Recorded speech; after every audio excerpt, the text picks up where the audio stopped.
going, everybody? It's me, Seafall. It's Tank out here with Baron Corbin. How you doing today? Life is good. Life is good. We're here in Detroit, SummerSlam weekend. I can't complain. And your shirt is clean.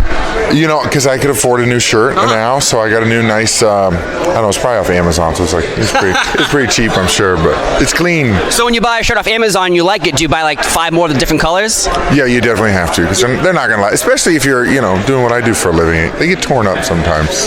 Well, you're a tall man, too, so the world must be a little difficult when you go on an airplane or even, getting a little personal here in the bathroom. But, what is it like being, because you're a giant? Yeah, I'm up there a little bit. You just got to watch your head.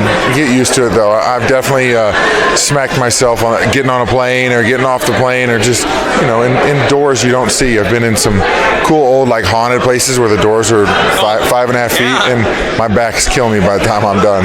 Like Salem Witch, you go to Salem and take a witch trial, you're like, oh, hey, what's going on? Because everyone was apparently so small in the past. It's crazy. But how's everything going with you? Because, you've been up, down, up, down, up, down, up, down, up, down, but continuously moving forward, though. How do you feel where you are right now in NXT?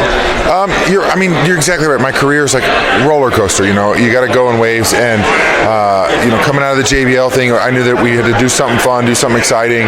And going to NXT, they asked me, hey, you want to go down and work with Mello a little bit? And I was like, it'd be awesome. And now I'm kind of halfway trying to fight to stay there a little bit because I'm having so much fun developing this new character that I'm getting to just go out and be me and do what I want to do. And Shawn has kind of given me the reins to that. So it's pretty special to have Shawn back what I'm doing and support, choices I'm making, what I say in a promo, what I'm wearing, what my ring gear is, what my music is. So it's really cool to just kind of tailor it all to me with him. And I think that it's going to help me get right back on that rise to where I want to be, running with guys like Seth and Kevin and Roman again. Well, one of the clips that always pops up is you giving your finisher to Becky Lynch. And that, to me, is one of those moments of I can't believe they just did that. And how do you feel? Because at that time, you were running really like a power figure on television and slamming down Becky when they don't really do, men on women violence on TV.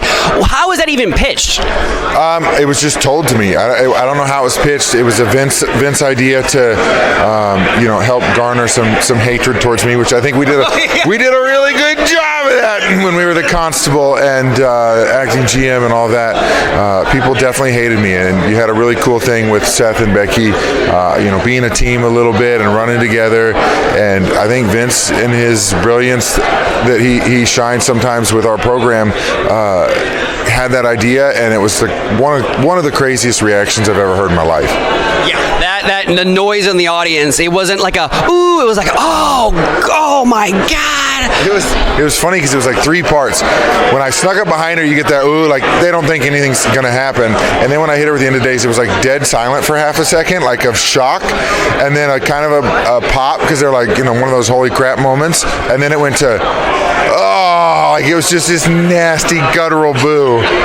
Now, do you like that? Because it feels like you've always been a bad guy on television. Is there a chance, or do you even want to ever become a good guy? For a long time I have been. I've just been hated, whether it was the King, the Constable, the Lone Wolf, all of that. It was the attitude that I carried and, just the smugness, if you will. But I don't know. This new character we're doing it. It's just me, and I'm having fun. And if people want to love it, they're going to love it. And maybe they're going to go, oh, finally, I love this version. I love that he's getting to do his thing, and it's an appreciation and whatnot. But if I gotta go and make them all hate me again, I'm happy to do that as well.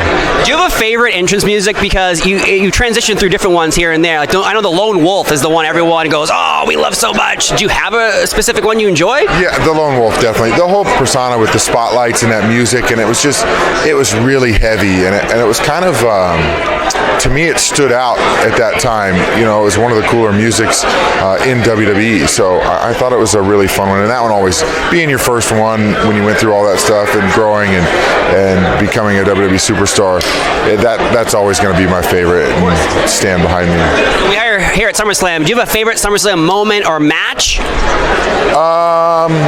For me, I loved New York with SummerSlam for myself, with me and Cena. Like, that was a cool moment for me to work with Cena, being so young coming into the main roster. They'd only been on the main roster like 2 years at that point, and getting that opportunity was something like really special. And so that's my SummerSlam for me. And then, of course, what is next for you? Because NXT, you had a match with Gable Stevenson, and the crowd was not a fan of Gable. They weren't a fan of Gable. And what was the reaction? Because when a good guy, good girl comes in the ring and they get booed, well, things probably have to change a little bit. Yeah, I mean, I think that surprised everybody a little bit. It was definitely a moment, and I saw it in his eyes too. When we're in the ring and we're going to war. As soon as he did something and they booed, you could see him like wait, was that for me or was that for you? Like, it can't be me, right? So and then even something like when I was stomping him down in the corner and they were cheering, I was like, it can't be for me, right? Is that so? That was wild. So I mean, and if it keeps happening for me or for him, I think you just run with it. Don't fight it. If people are enjoying what I'm doing, like, let's go. Let's let them have some fun. And for him, if they hate him, pour it on them. I don't know, whatever. Hey, Kurt Angle thought he'd be cheered too, and he was booed. So you suck wasn't a hey, we like you in the beginning. Yeah, exactly. I think the audience, that's the cool thing, especially about what we're doing in NXT.